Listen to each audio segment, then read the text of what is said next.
Debugim ng Converge Fiber Xers versus Tira Perma-Jeep mga idol. Tinalo agad ng Converge ang Tira Perma 116-87 mga idol. Final score mga idol. Na disappoint ang karamihan sa mga fans ni Terence Romeo at Vic Manuel na hindi nakapaglaro sa Tira Perma-Jeep dahil sa mga injury.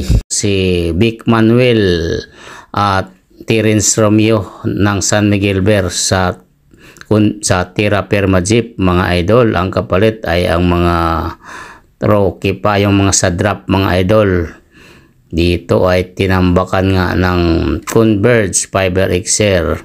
Hindi nakalaro ang tinaguri ang TR7 na si Terence Romeo dahil umano sa injury at si Vic Manuel.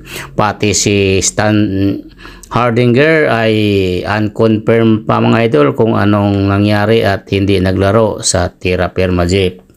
Hindi natin alam kung gusto nang magpa-trade. Sila lang ang nakakaalam niyan mga idol.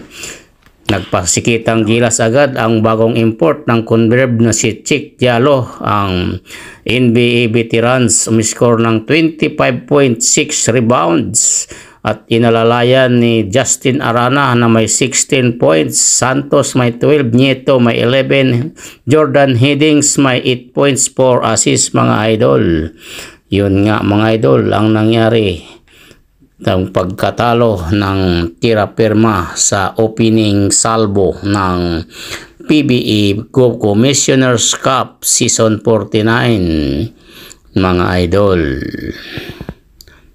Halos wala namang nagawa ang import ng Tira Perma na si Richards. Umiscore lamang ito ng 10 points mga idol.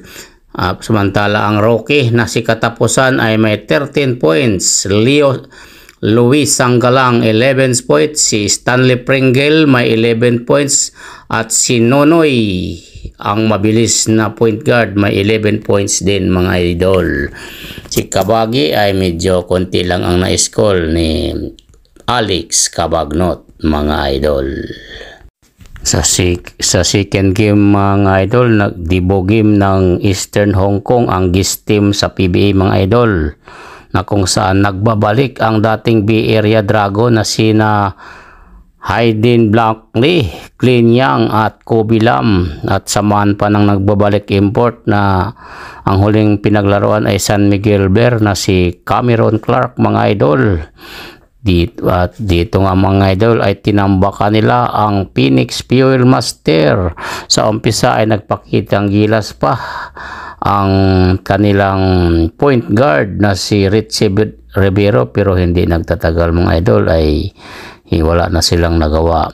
Si Hayden Blankley ang umiscore ng 18 points, 8 rebounds, 5 assists mga idol. Samantala si Cameron Clark ay umiscore ng double-double performance, 25 points, 11 rebounds, 2 blocks.